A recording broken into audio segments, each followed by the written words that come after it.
老爷们，大家好！感谢大家的耐心等待。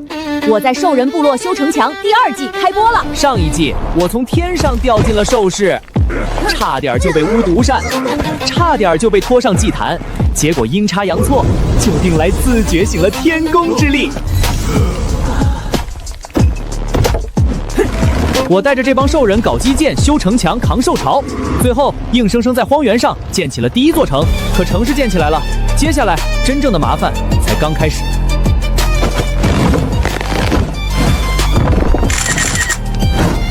人在兽室，先修城墙。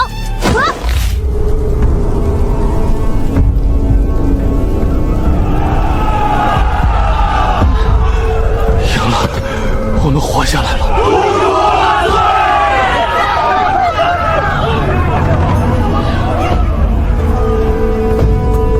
高兴的太早了。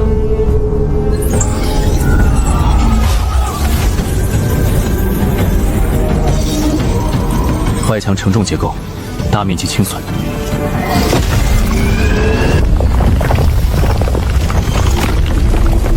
右侧缺口，内部3合土层断裂，随时会2次坍塌。是吗？在，天宫屋安在。别光顾着傻乐。现在的神城就像一个漏风的筛子，还不到休息的时候。第一，立刻组织赤脚的青壮降兵，把护城沟里的尸体全部清理出来，在下风口挖深坑集中焚烧，深埋时必须撒上厚厚的生石灰。一旦爆发疫病，我们没被野兽咬死，也会被细菌拉着陪葬。第二，带上你的人，去把右侧崩塌的城墙基石重新加固，用生石灰和粘土按最高强度的比例混合，封堵所有裂缝。城墙是我们在荒原立足的根，一丝一毫的隐患都不能留。是，俺这就去办。谁敢在这时候偷懒，俺一斧头劈了他。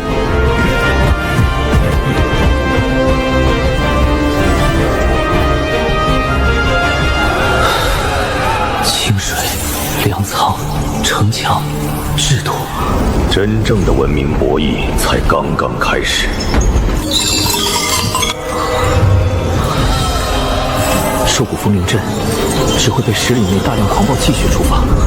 说兽潮退了，它本该沉寂，这不是正常反应。公主万岁！怎么回事？兽群不是已经退散了吗？难道兽王没死透，还是有第2波黑潮？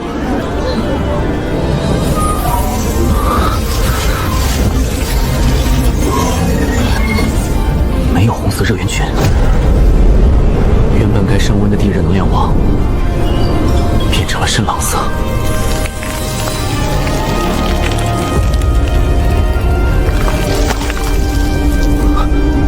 这不可能！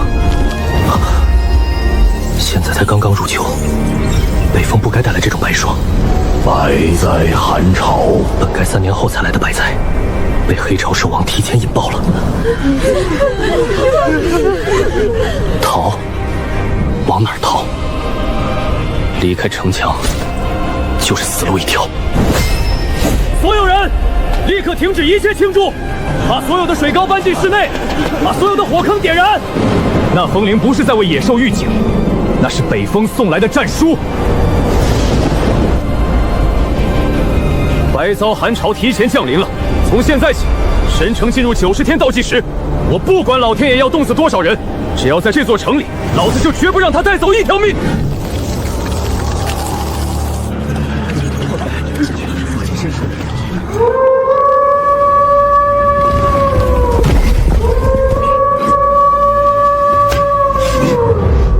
提起，全军上墙，弩车上前。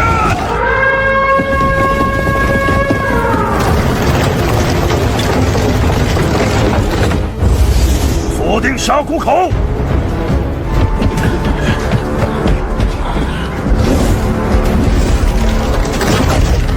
能捂住判断。没有兽潮热源，是人。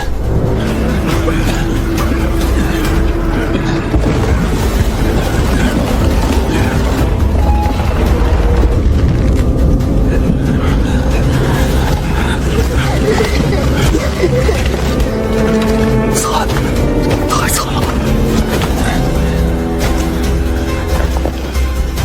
上的人听着，我们是鹿角族的残部，我们在北方的领地遭遇了血地受潮，祖文战死，图腾崩裂。我们顺着地上的脚印，在风雪里走了3天3夜才逃到这里。听说这里有一座天宫神城，听说这里的巫不会把幼娃献祭给荒神，听说这里有干净的水，又能挡住野兽的墙。我们的大人可以不吃饭，可以冻死在外面。求求你们收留我们的幼崽，哪怕给你们当最下贱的奴隶，只要让他们活下去。求求神城收留，救救孩子吧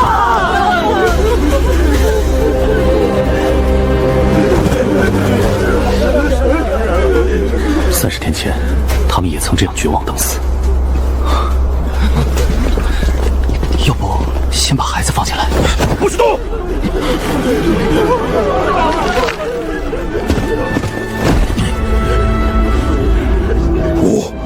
我们不能开门。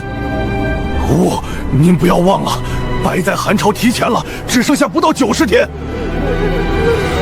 我们城里的烟熏肉和银烟是按现有的人口死死卡着量算出来的。如果再收留这500张嘴，而且还有那么多无法打猎的商人和幼崽，我们的粮仓绝对撑不过这个冬天。为了保住神城的根基，为了我们自己能活下去，这个门绝不能开。大荒从来没有救世主，这小子要是敢开门，这座城就算不被冻死，也会被这帮恶狼吃垮。救救孩子吧！救救孩子吧！神城收留！这个门绝不能开！大荒从来没有救世主，救别人还是保自己。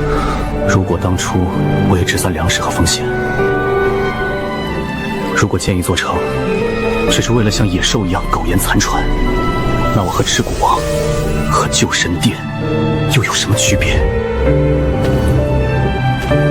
石亮，你算过粮仓的消耗，算过白哉的严寒，但你这颗大荒的脑子永远算漏了一样东西。在你的眼里，他们是500张只会消耗粮食的嘴，但在我的眼里，他们是500个能把这座神城的防御力再往上翻1倍的顶级劳动力。90天内，我们需要挖深达10米的地下恒温储粮窖。我们现时建造能容纳上千人取暖的公共火烫屋。我们需要开采大量煤炭和木材。我们需要把外城墙的厚度再夯实2米。凭城里现在的这几百个劳动力，就算把你们全类吐血，也绝对不可能在90天内完工。我天宫神城不当悲天悯人的救世主，但也绝不当见死不救的懦夫。想要在这场绝户的大灾里活下去，唯一的办法就是用绝对的秩序，把所有能用的双手全部整合到这座战争机器里。师猛，给我开侧门，放下吊桥。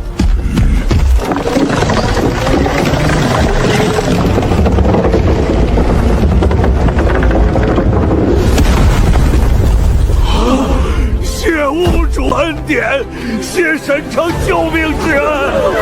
我可以给你们生路，但在踏上这座吊桥之前，你们必须明白一件事：我天宫神城不是收容废物的善堂，也不养跪在地上的奴隶。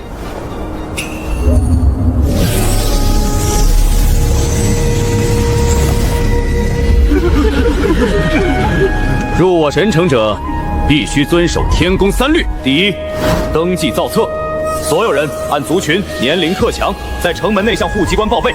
谁擅长挖土，谁擅长伐木，谁会缝制兽皮，给我交代的清清楚楚。隐瞒不报者，逐出神城。第二，以工代赈，除了失去行动能力的老人、重伤员和幼崽，任何人想从我的粮仓里拿走一口肉，喝走一口热水，就必须用你们的双手去干活。多劳多得，不劳者死。第三，严禁私斗。进了这座城，不管你们以前在荒原上是死敌还是世交，在这堵墙内，杀人者偿命，寻衅者断手。唯一的规矩就是我的规矩。没有神谕，没有献祭，没有任人宰割的奴隶契约。这套规矩简单粗暴，却透着一种无法反驳的公平。鹿角族愿守神城律法，愿为天宫乌流干最后一滴汗水。入城，建议分粮干活。建议分粮，能动的去登记干活。有人没有拖垮城门，反而变成了秩序。这个男人想要的，根本不是当一个部落的首领，他是要在这片荒原上建立一个前所未有的国度。第一批已经到了，大荒的洗牌正式开始了。距离鹿角族500难民入城已经过去了整整5天，在以工代赈、不劳者死的天宫3律驱使下，神城展现出大荒历史上从未有过的执行力。快，把这筐冻土拉上去！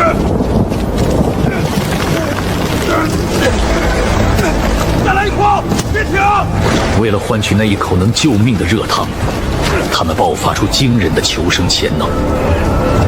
在即将到来的极寒白灾中，地表建筑根本挡不住能冻裂骨头的严寒，只有依靠地底恒温层，才能保证清水不连缸冻裂，腌菜和肉类不变成石头。神教的底部必须突破冻土层，还要再往下挖2米。三合土搅拌不要停！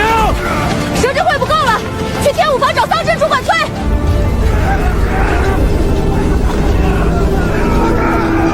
抓贼，打死他！他偷了肉仓的盐腌肉。站住！站住！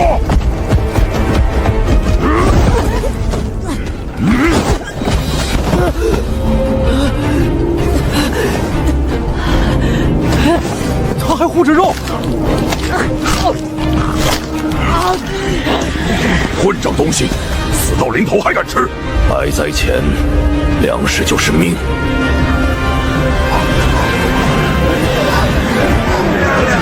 偷粮就是偷全城人的命！神城不养贼，偷肉矿死罪！让开，让我看看。是雨鸦族的人。雨鸦族，那群荒原红虫。雨鸦族没有强悍体魄，战斗力低下，却长着翅膀，速度极快。在各族眼中，雨鸦族就是荒原上的蝗虫，人人喊打的小偷。打死他！雨鸦族都是贼，严惩偷粮贼，按天宫律法把他押起来。神城不养贼，石城大贼交给巫主审。都退后，等巫主定规矩。住手！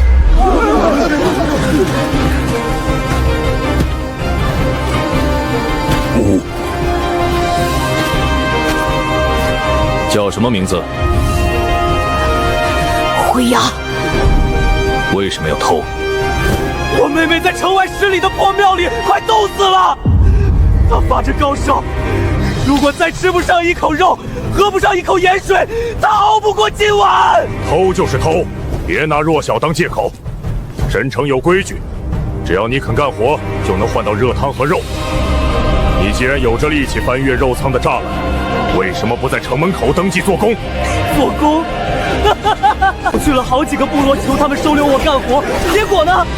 他们只要看清我背后的翅膀，就直接用长矛把我赶出去。你们神城口口声声说收留难民，难道你们会要一个名声早就烂透了的贼吗？不管他有什么苦衷，天宫3律定得清清楚楚，铁律如山。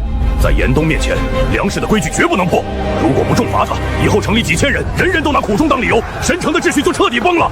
按规矩，必须拘押候审，停掉分配，重罚立威。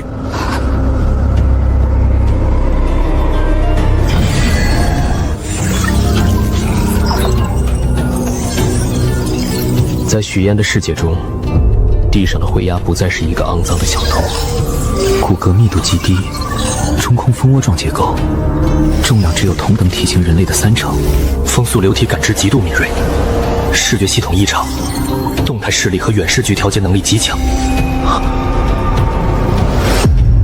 神城有城墙，有弩勒，可暴雪一旦封山，地面的探后根本走不出去，预警塔也只是被动防御，制空权、高空视野，这才是神城最缺的战略资源。眼前这个被所有人喊打的羽鸦族少年，就是上天送给神城的活体雷达。那是救命的。实验首领说的对，偷东西在神城是重罪，罪不能免，罚也不能轻。但是我这人从来不干赔本的买卖，砍掉你的一只手，对神城来说，除了一趟烂血和一具没用的尸体，没有任何工程学上的收益。你不是说没人愿意用你干活吗？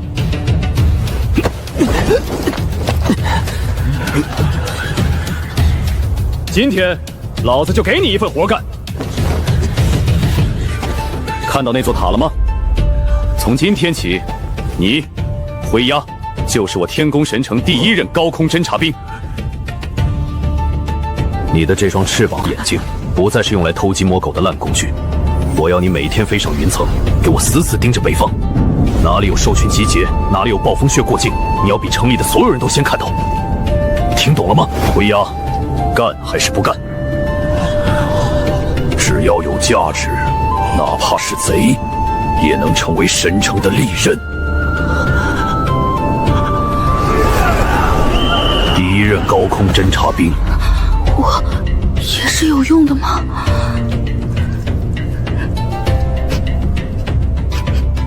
我干！只要能救我妹妹，灰鸦的这条命，这双翅膀，以后就是无主的。您让我看哪儿，我就看哪儿。桑枝，带他去洗干净，拿2块最好的熏肉给他，派一队人去城外，把他妹妹接进衣棚，让陆宁用最好的药。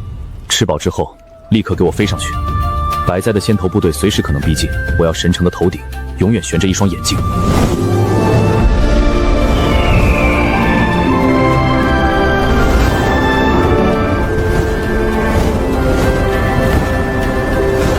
我不是趴在泥地上的蝼蚁了，我是神城的天空之眼。北方，屋主让我死死盯着北方。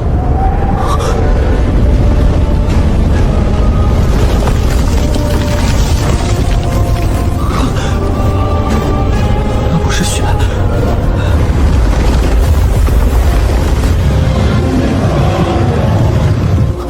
成千上万，他们全在往南跑。那不是普通兽潮，是被白灾赶鸭子一样驱赶的生态崩塌。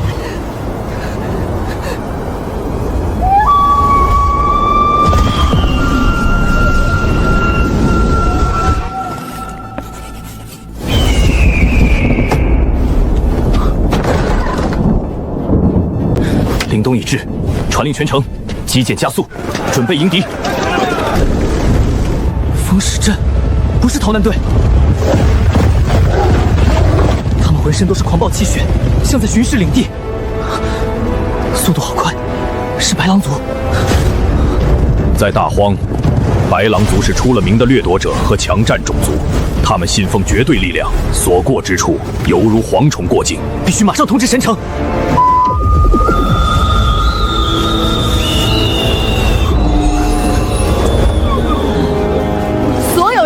立刻停止登记，退到护城沟两侧。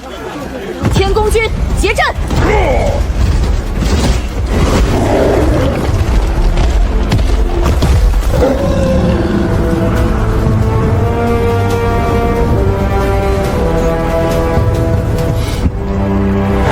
这就是传闻中那个不杀幼崽、有吃有喝的天宫神城。墙倒是修得挺高，可惜守门的却是一群连图腾都没有完全觉醒的废物。哟，我当是谁呢？这不是银狐族那个只会带着族人东躲年藏的小狐狸月流吗？你们银狐族以前被我们白狼族抢得连过冬的粮食都不剩，现在居然在这座破城里当起看门狗了。双牙，这里是天宫神城，不是你白狼族撒野的猎场。想进城避难可以。下狼、缴械，在城门处登记人数和特长，按天宫3律，以劳碌换取食物。你说什么？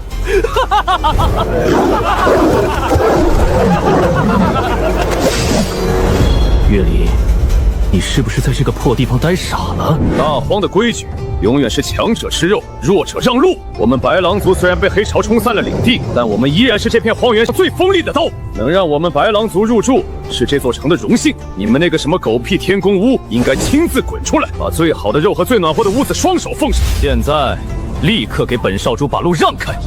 谁敢挡路，我就把谁的脑袋拧下来当尿壶！神城规矩，不守者滚！找死！给我冲过去！踏平这群不长眼的废物！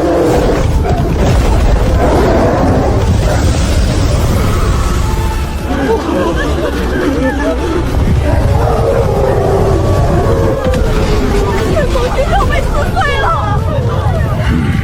终于来了，终于来了！兄弟们，天宫巫教的乌龟壳，今天终于能开张了！给俺起阵！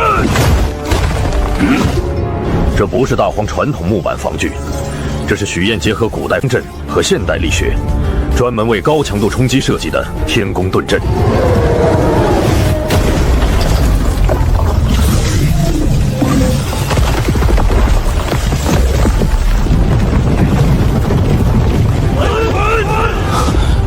这怎么可能？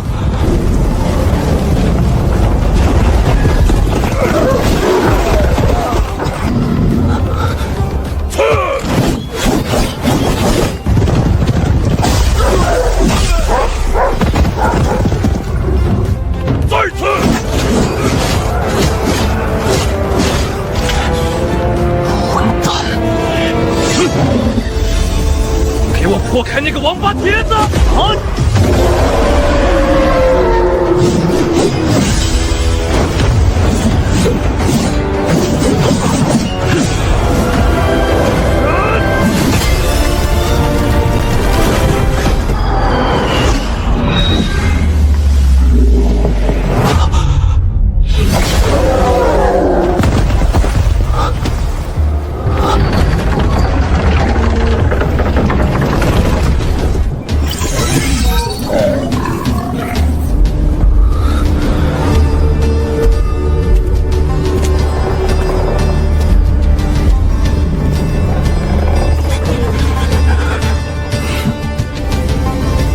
就是那个所谓的天宫巫，怎么不敢下来跟我1对1单挑，只会躲在城墙上用这种阴险瓦器暗算吗？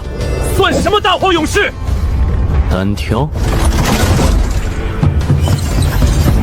大荒的规矩确实是强者为尊，但你似乎搞错了一件事，在这座城里，老子的城墙比你的骨头硬，老子的弩车比你的刀快，这是老子的力量。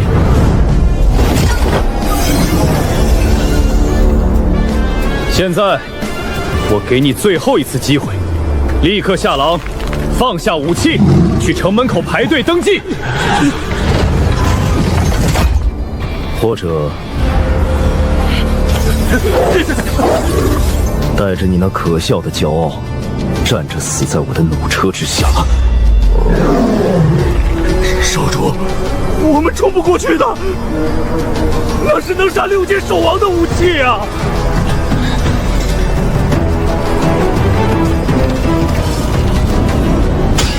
虚燕的话，狠狠砸碎了双牙20多年来建立的弱肉强食世界观。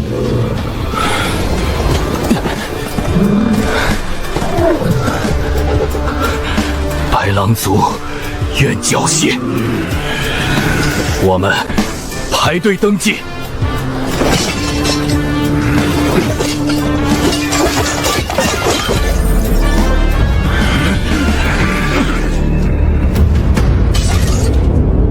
岳离，给他们造册。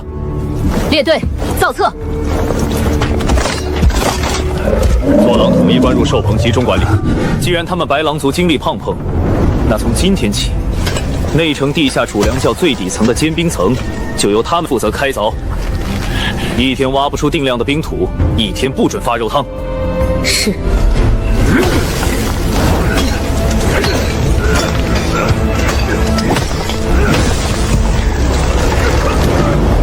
凭借强悍体魄，白狼族爆发出了惊人的击剑效率。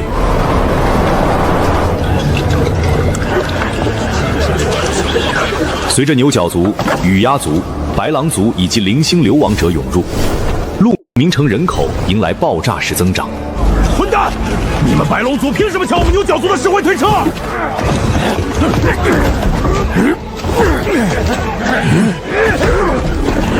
抢！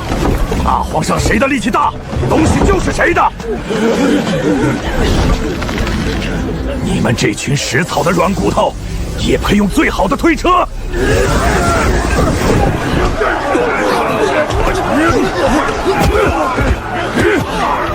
大荒千百年来的族群歧视与血仇，正在这面狭小城墙内激烈碰撞。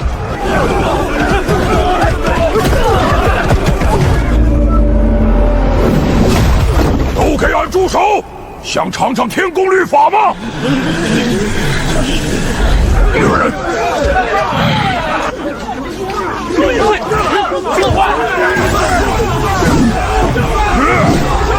俺能看凶兽，看不了几千人就抽。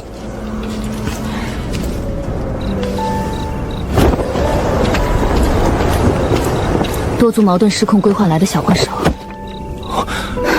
许燕，不能再这样下去了。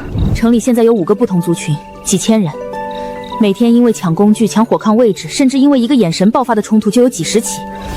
天宫3律只能管生死，管不了人心。再不解决，白曹还没来，我们在内部就先打起来了。你说的对，靠石梦的斧头压不住几千人的世仇。一座城旁的建立，修墙容易，定心难。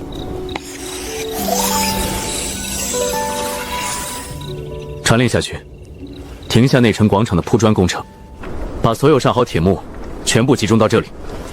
我要建一座多族议事厅。从这一刻起，神城不止修墙，也开始修规矩。大荒的规矩是用拳头说话，重塑灾荒秩序。那我就给他们立一个用嘴说话的规矩，告诉各族首领，以后所有的矛盾、物资分配、恩怨纠纷，都在议事厅的圆桌上解决。每个族群不论强弱，只要在神城流了汗，就有资格派代表坐上那张桌子。谁敢在桌子下面动刀子，我就让他在整个荒原上除名。从这一刻起，许岩不仅是在建一座城，他是在亲手重塑整个大荒的文明法则。与此同时，距离鹿鸣城数百里之外，北方深处，荒原王庭也被白骚阴影笼罩。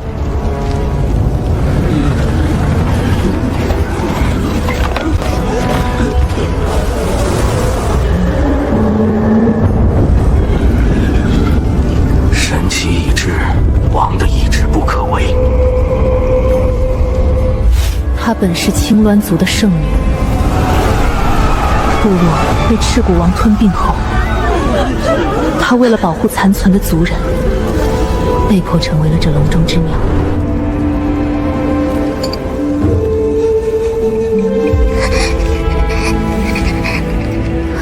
怎么了，多多？是不是哪里冷？母妃，我今天听到神殿的那些黑袍祭司和父王说话了。他们说白哉是兽神发怒了，因为外面的雪太大了。神职者说，寻常之人并不够用，需要作为尊贵的王族血脉，才能安抚巨兽。母妃，他们是打算将我送入圣火之中，是吗？别瞎说，有母妃在，谁也不能动你。在赤骨王和兽神殿统治的旧世界里，弱者只是消耗品。他明白，哪怕是王庭血脉，也可能成为权力交易的筹码。母妃，我听外面的奴隶守卫偷偷说，他们说在很远很远的南方有一座叫天宫神城的地方，那里的墙比山还高，那里有吃不完的热粥。最重要的是，他们说那个叫天宫屋的大人从来不把小孩扔进火里喂兽神。母妃，这个世界上真的有不用献祭，小孩子也能平安长大的地方吗？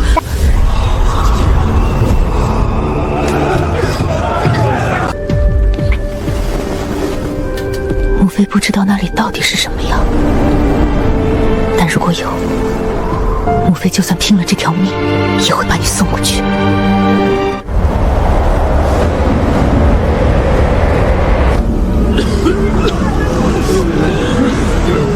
这座建立在远古巨兽骨架之上的庞大营地，代表着大荒最巅峰的暴力与强权。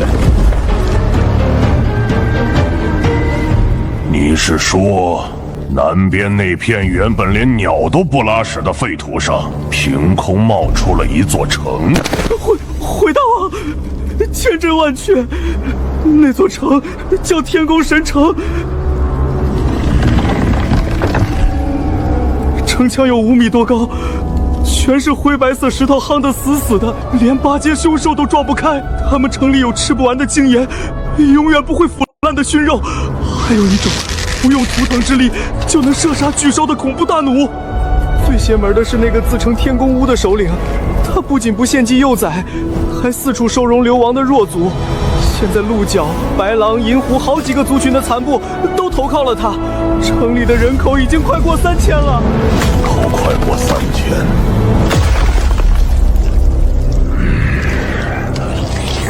有城墙，有粮仓，有岩窖，还有弩车。老子养着王庭这几万人，每天为了粮食愁得要杀人。他一个名不见经传的野巫，居然建起了一座宝库。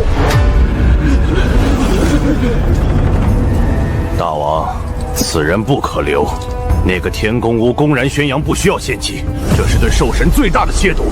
如果不把这座所谓神城烧成灰屑，把伪巫绑在火刑柱上祭天，王庭都会受到诅咒。闭嘴！你这装神弄鬼的老狗！老子能坐稳这王庭，靠的是手里的刀，不是你们神殿嘴里的神谕。那座城烧了多可惜！铁兰，在。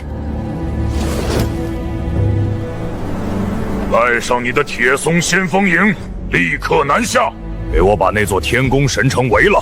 告诉那个天宫巫，交出造墙的图纸、所有粮仓钥匙、弩车制造法，再把他们那个管事的狐族女人送来王庭当人质。我可以开恩，让他们成为王庭的附庸。如果不交呢？那就屠了城，把所有男人杀光，女人和工匠用铁链拴着拖回王庭。大荒的规矩，好东西只能归真正的强者所有。铁兰领命。铁兰没有任何废话，转身大步走出了火盆炽热的谷场，消失在漫天风雪中。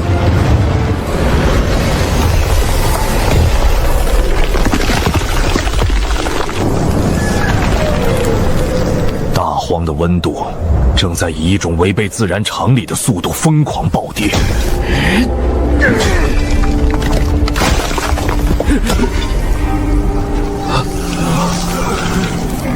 屋主，挖不动了，地太硬了，族人们连着干了2天2夜，手都烂了。但地下储粮窖才挖了不到3米，昨晚城北的帐篷区有5个伤员没熬过去，活活冻死了。寒冷正在无情地收割着神城脆弱的生命线，零下30多度，体能流失速度是常温下的5倍。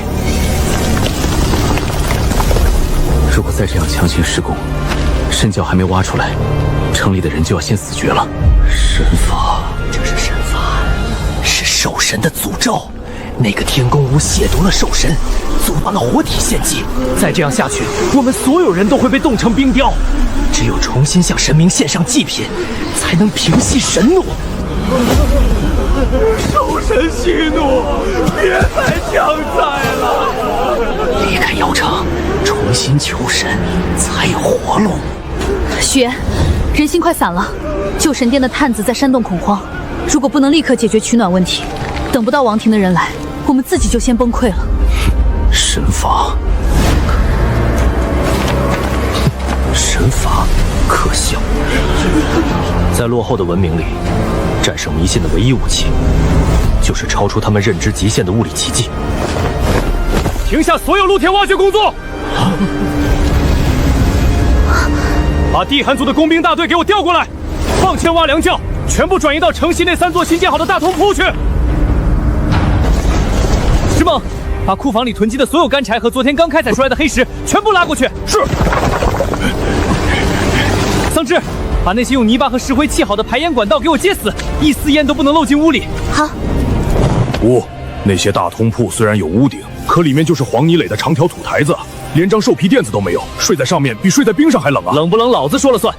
半个时辰后，把全城所有老人、幼崽和冻伤的病人全部给我塞进那3座土屋里。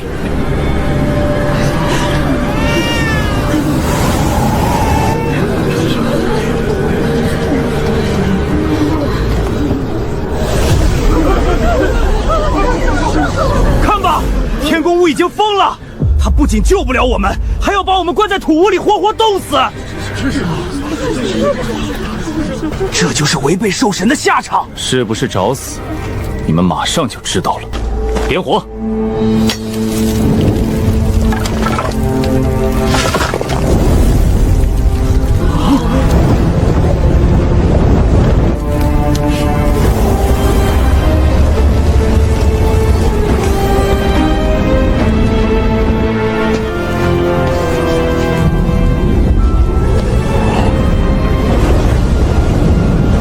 所有人进去！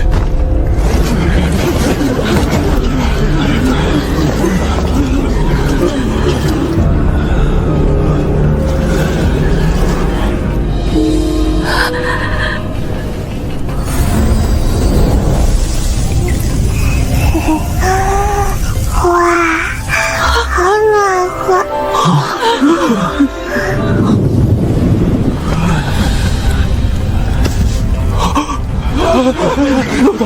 这是热的，这是热的。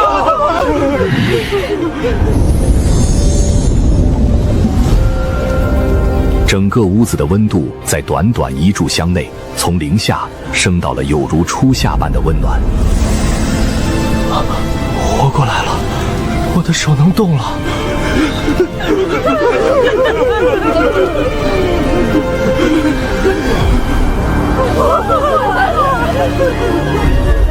神罚，睁大你们的眼睛看清楚，是你们求的兽神给了你们温暖，还是老子用泥巴砌出来的火炕救了你们的命？在天宫神城，神不给你们的，老子自己造！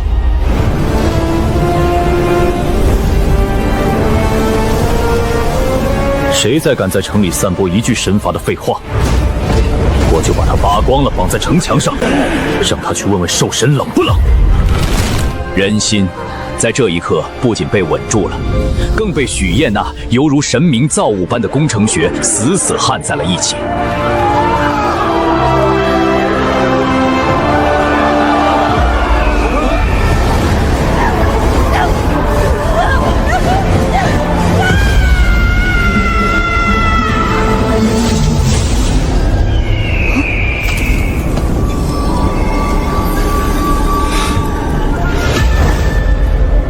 王庭的狗鼻子倒是挺灵，刚把炕烧热，他们就来送死了。天宫军，上城墙！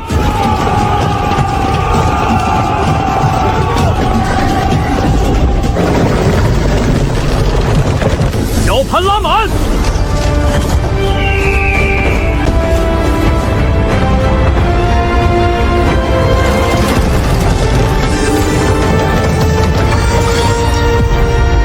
准备迎客！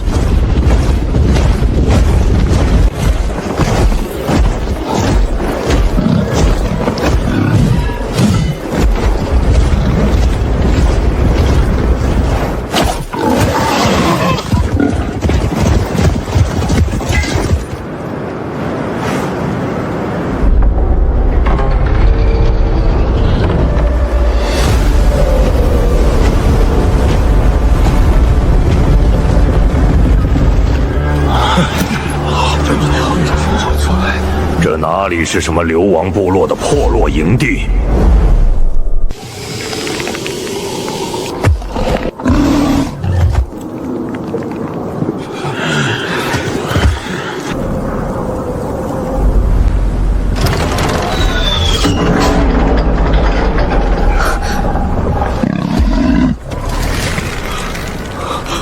大王的情报有误，这根本不是野巫营地，而是一座战争要塞。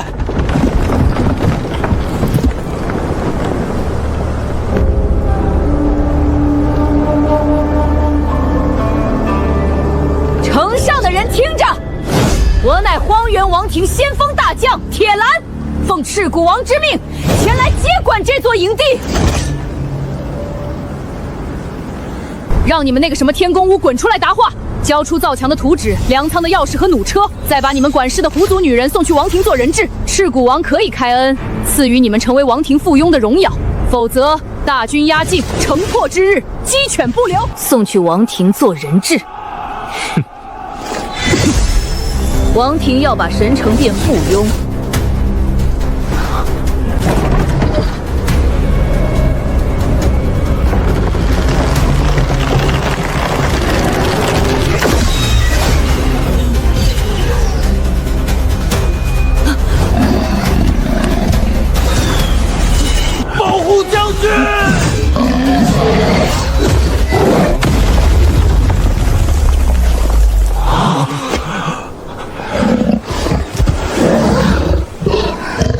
这等射程和威力，别说他们身上的铠甲，就算八阶凶兽来了，也会被瞬间洞穿。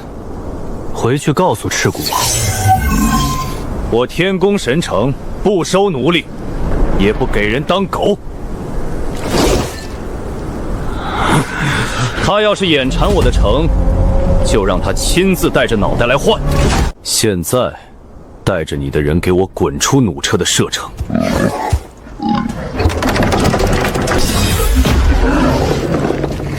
再往前踏出半步，这根剑就会钉在你的喉咙上。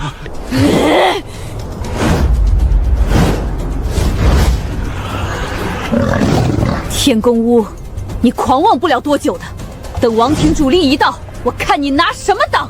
全军撤退，后撤10里安营抓寨，等待大王主力。外敌暂时退了，但神城内部的野患却在极端天气高强度劳动下，开始像毒疮一样溃烂。不干了，老子实在挖不动了，这地冻得比石头还硬，连着挖了6天，死了多少人？现在连王庭的大军都压过来了，我们还要挖这种没用的深坑，这不是等死吗？是啊，为什么还要挖？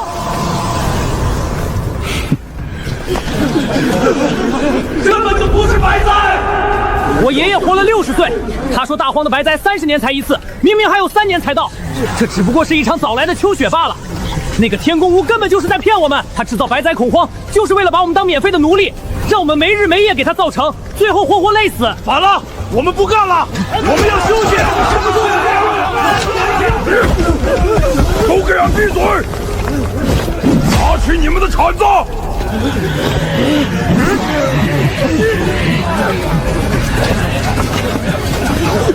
让他们停下。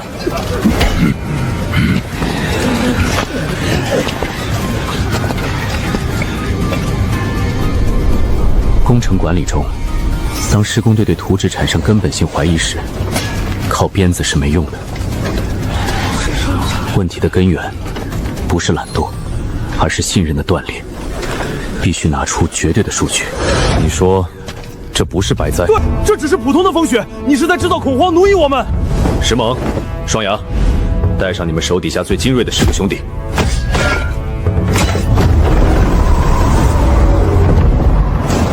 今天，我给你们上一堂什么叫生态圈崩塌的自然科学课。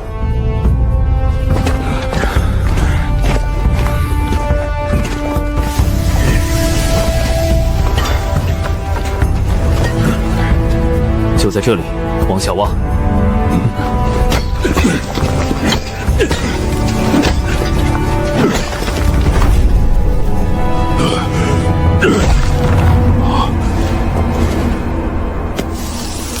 5挖不动了，地脉冻死了。生火，把土烤软，继续挖。我要你们挖到3米深。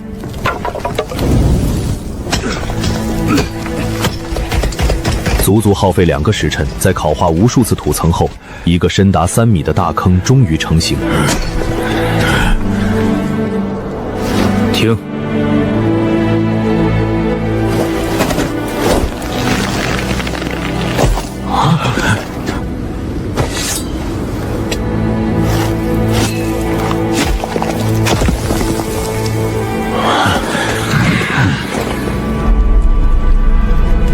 那是什么？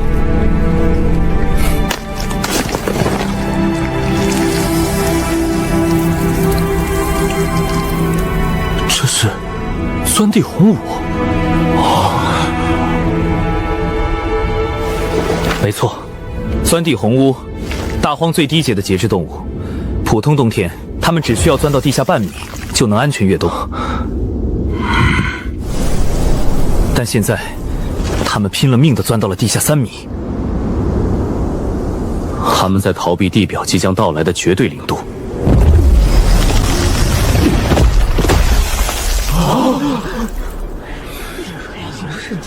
你们以为他们是在躲秋雪吗？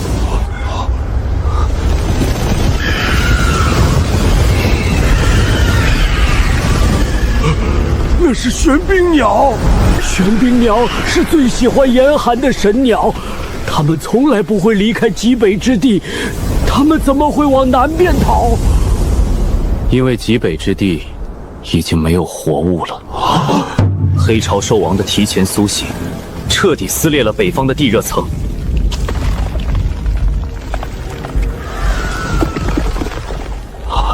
这不是一场提前的雪，还有最多70天。地表上一切没有被放进恒温窖里的食物，都会变成石头；所有没有火炕的屋子，都会变成死亡冰屋。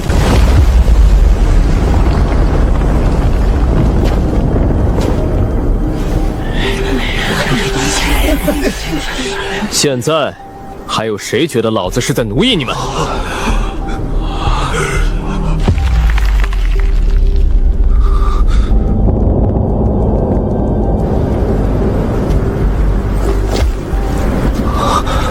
他终于明白，这个男人不是在建一座城，他是在与天地抢命。白狼族，愿听屋主差遣，死战不退。鹿角族誓死追随天宫屋。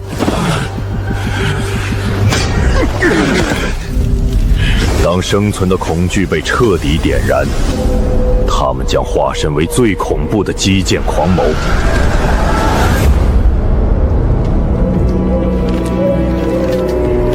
还有谁觉得奴役？该死的伪巫，竟然能看破天象！本想借他们的怨气从内部撕开这座城，没想到反倒让那个伪巫把全城的心拧成了一股绳。既然恐吓不了你们，那本祭司就让你们见识一下什么才是真正的神罚。他们不是自诩干净吗？盯住外城那口过滤饮水的主井。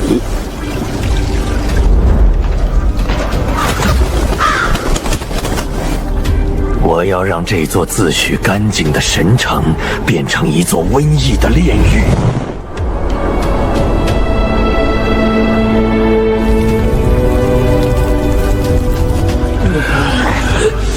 昨晚总算睡暖了。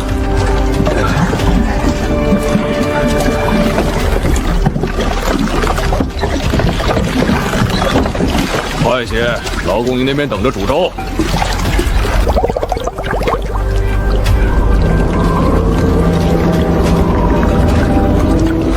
快些，劳工营那边等着煮粥。知道了，这就来。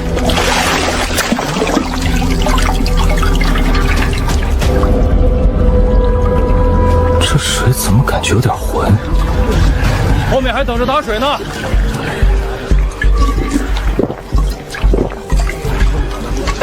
快点，都给我等着水。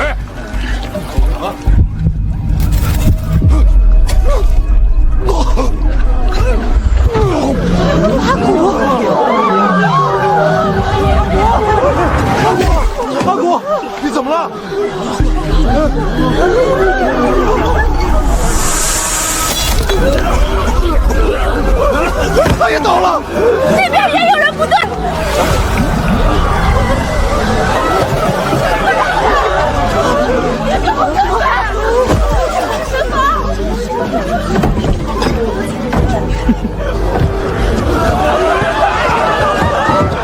是神罚，兽神的诅咒降临了。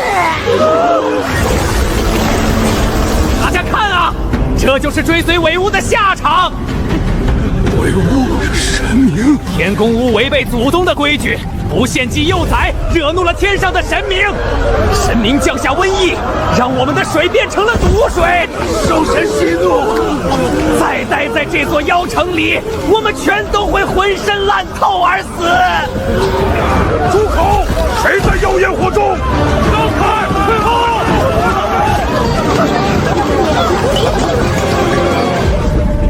谁都不准碰这口井！巫术来了！巫术来了！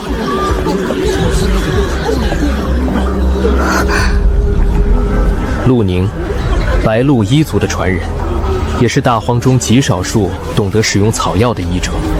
入城后，他被许燕直接任命为神城医棚负责人。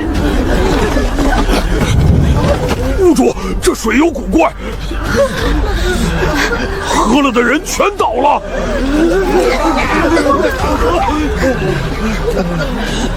伪巫来了！大家不要怕他，他骗了我们，这是兽神降下的瘟疫。他的泥巴墙挡得住野兽，挡得住无形的瘟疫吗？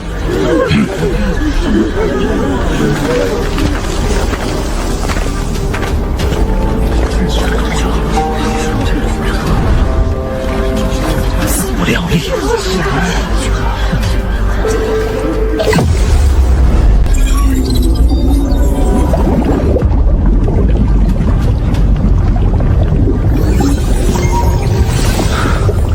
什么狗屁瘟疫？源头在井底，不是自然变异，是人工做出来的粗劣东西。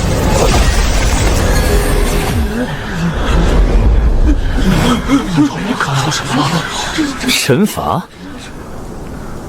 兽神如果就这点下毒的本事，那他也配叫神？陆宁，用你的银药草测一测这水里的神气。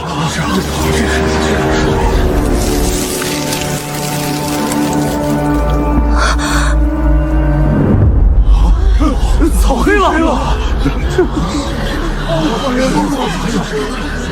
这不是瘟疫，瘟疫发作需要时间，也绝不会让银叶草瞬间发黑。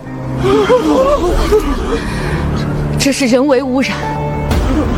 投毒是人干的！胡说八道！你们这是在亵渎神明！谁能在神城里投毒？谁有那么大本事，能在神城眼皮子底下做手脚？这分明是你们为了掩盖神罚编造的谎言！不见棺材不落泪是吧？屋主，俺在。石猛，准备兽皮、木炭、细沙、陶锅和火，我要让他们亲眼看见所谓神罚到底是什么东西。让开一拳！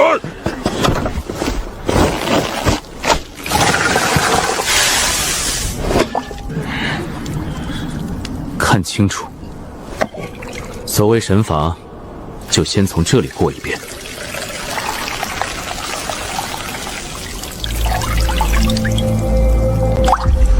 颜色淡了，但还不干净。神罚能被炭沙挡住？还没完，大火烧开，熬干它。是。火再大点儿。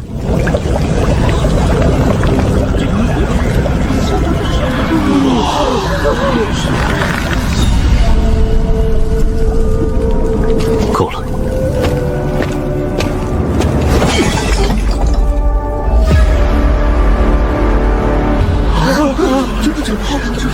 瞪大你的狗眼看清楚，这是高温剔除后的污染残渣。瘟疫能被煮成粉末吗？神罚能被木炭过滤出来吗？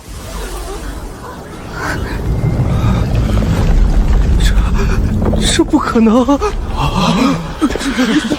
骗我们！石萌，给我拿下他，搜身！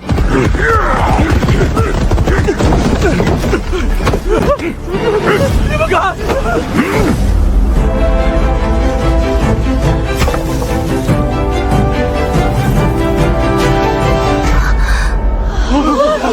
他身上也有人赃并获。这是本政治不公！是他干的！别杀我！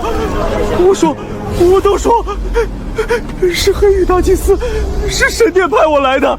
他们说这座城不敬兽神，只要制造瘟疫的假象，就能让所有人逃出城去。神殿居然想害死我们所有人，我们把他们当神，他们把我们当草。去他妈的兽神！把人押下去，政务封存。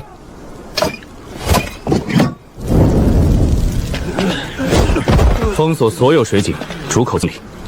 屋主，不对劲！怎么了？走。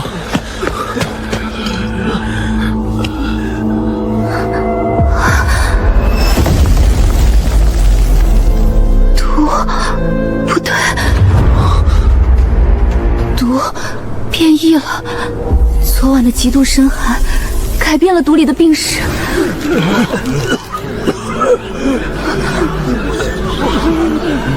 说清楚。刚才立刻发作的人，是因为今天早上那一口水最重，可是昨天下午水里就已经出事了。现在它已经不再是单纯的毒，而是会在人群里扩散的肺热疫病。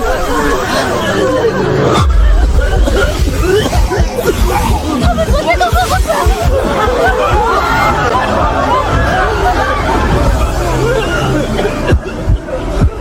千算万算，漏了极寒催化，不能让他们散。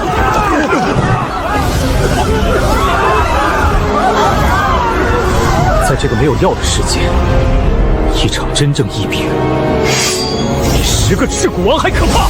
全城戒严！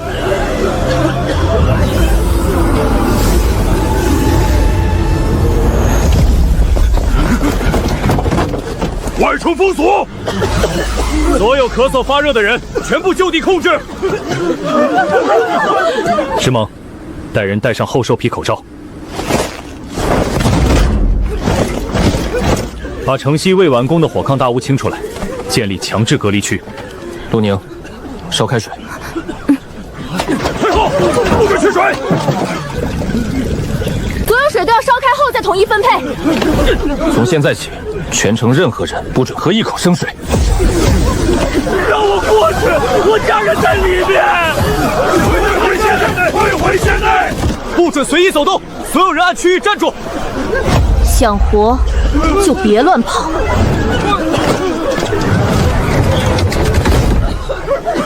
谁敢冲卡乱跑，把疫病带进内城，老子直接用弩车射击！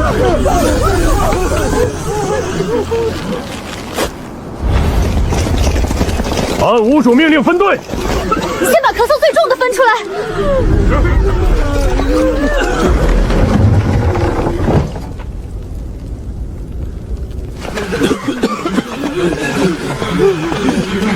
一个一个进去。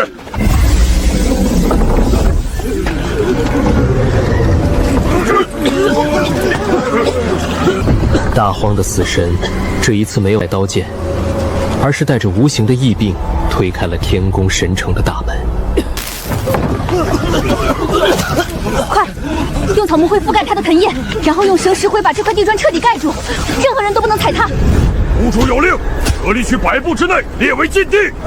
他们关在这么热的土屋里，那是把他们的灵魂锁在炼狱里烤啊！我儿子身上都热得发烫了，怎么还能睡在火炕上？让开！吹风洗礼，你是嫌他们死得不够快，还是嫌这满城的几千人命太长？春风洗礼，净化一切。肺热病人再出去吹零下几10度寒风，不是退热，是找死。肺泡一冻裂，大出血，神仙来了也救不活。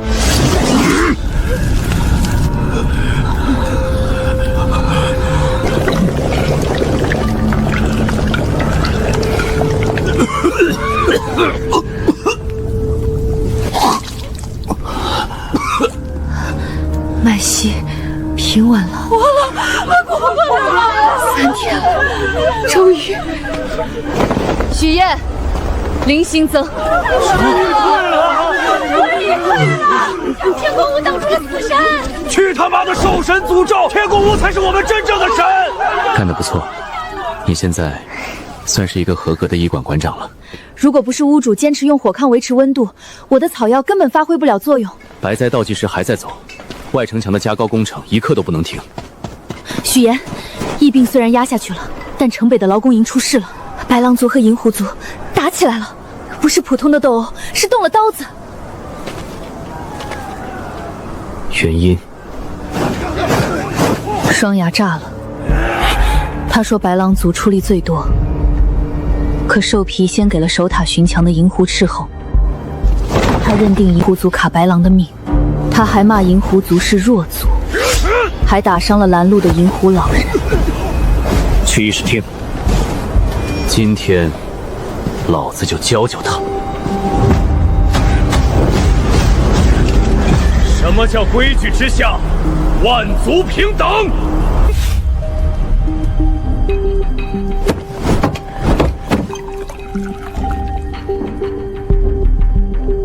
双牙，你觉得月罗不给你铁背兽的皮甲，是在公报私仇？难道不是吗？铁背兽皮最厚最不透风，我们白狼族在地下10米的冰窖里砸冰，是全城最冷最苦的活，凭什么分不到最厚的皮甲？双牙，你知道你今天要是真把那批铁背兽皮抢走，会有什么后果吗？当然不会挨冻。一旦你们停工或者换班走上地面，零下几10度的寒风会在瞬间抽干衣服表面的温度，你们贴在皮肤上的汗会立刻结成冰。那件你拼命要抢的厚重皮甲，不是命，是冰棺材。银狐族和雨鸦族趁袭，要在御景塔和外墙迎风站岗，长时间不能乱动，才是真正保命的装备。所以月落把铁背兽皮分给银狐和雨鸦赤小，灰狼皮分给谁？不是私仇，是最合理的保命调配。现在，你还要抢那批皮甲，去谋杀你的族人吗？我不知道。弟媳，救神裁决武士借着暴风雪拨到外城墙下，已经在城外架起火梯。议事结束，全城拉响最高警报！双牙、石萌，带上武器，随我上墙迎敌！爬上去，见人就杀，鸡犬不留。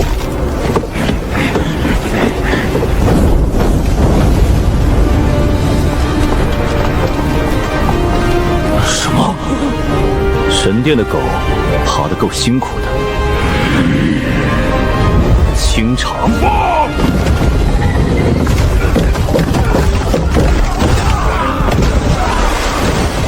为了兽神，死战不退！第2道防线，火油阵。放箭！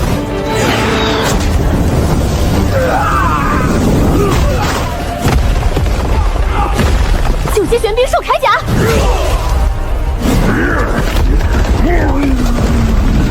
双牙，戴罪立功的机会给你了。神殿的杂碎，给老子滚下去！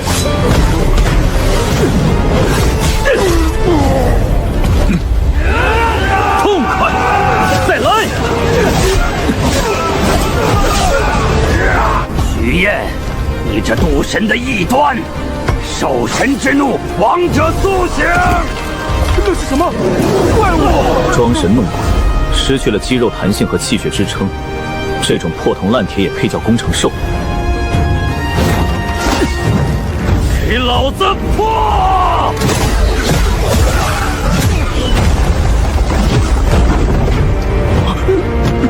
弩车大队，全工况满载，给我瞄准那个拿骨头棍子的老神龟！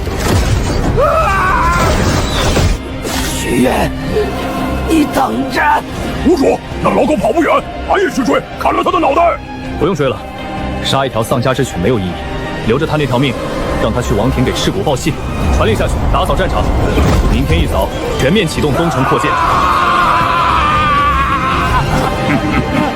老废物！带了几百个精锐，连一座土城都没爬上去，还有脸回来见我？大王，这不是普通的战败，这是兽神发怒的征兆。白哉乱象，族心不稳，唯有最高规格王血仪式，方能安定人心。最小公主朵朵，你再敢把朵朵推向神台，我便让你再也开不了口。赤灵，收刀。若能稳住王庭，安定族心，舍一女，不足为惜。父王，大王，且慢。天宫神城虚实难测，铁蓝先锋失利，大祭司身负重伤。此刻贸然祭天起兵，一旦战事僵直，王庭粮草撑不过即将到来的白霜。我去。好，就给你3天。若3日内你未能带回降书与图纸，朵便要登上祭神台。谢大王。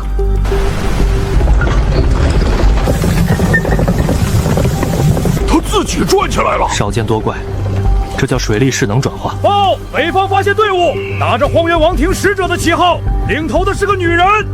开侧门，让他们进来。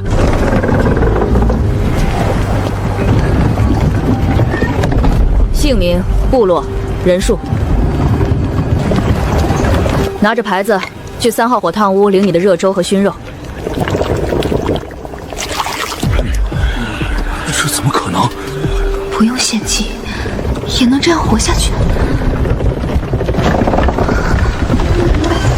不用神明赐福，不用流血献祭，这就是天宫神城的力量。看够了吗？你就是王庭的使者，想要图纸、弩车，还有粮仓钥匙。我叫清渊，是王庭的王妃。我不是来劝降的，我是来求您救命的。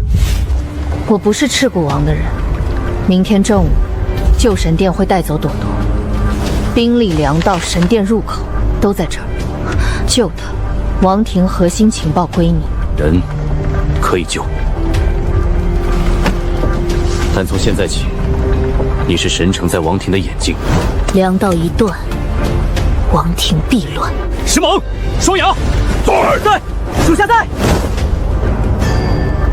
挑50个你手底下最快、最悍不畏死的白狼骑兵，每人带足3天的肉干和极寒火油，天黑之前出发，连夜强行军突袭王庭。你负责高空导航，避开王庭的外围主力巡逻队，直接把白狼骑兵引到祭神台。我要你们在明天正午点火的那一刻，把那个小女孩连同旧神殿这帮神棍的脸皮，敢动我天宫神城的人，老子就去拆了他的祭坛。白狼族领命，带不回小公主，我双牙提头来见。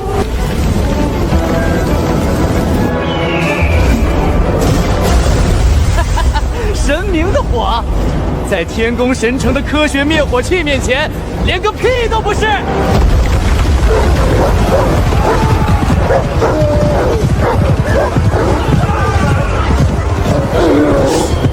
挡我者死！他们合围了，兄弟们，点火！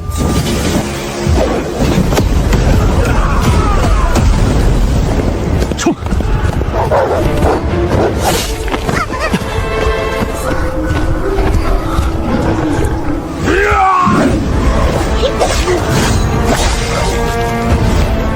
人就到了，撤！铁兰，给我追！这个世界上真的有一座城，不需要牺牲弱者也能活下去。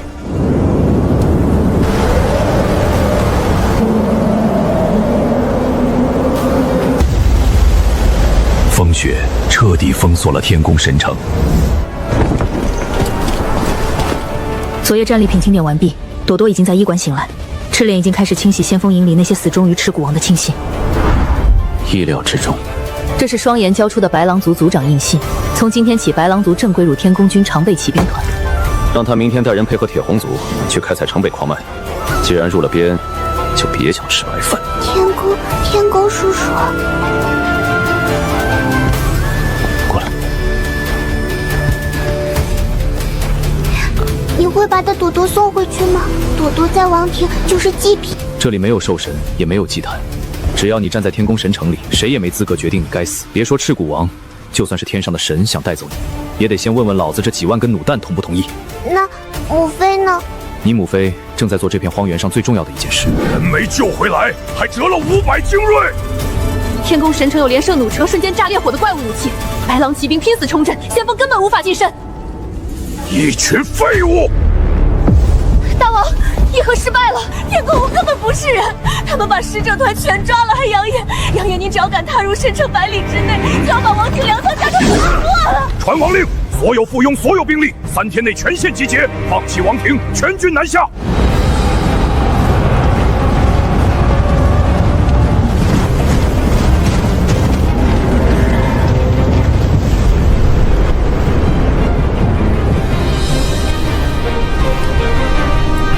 赤骨王已经上钩了。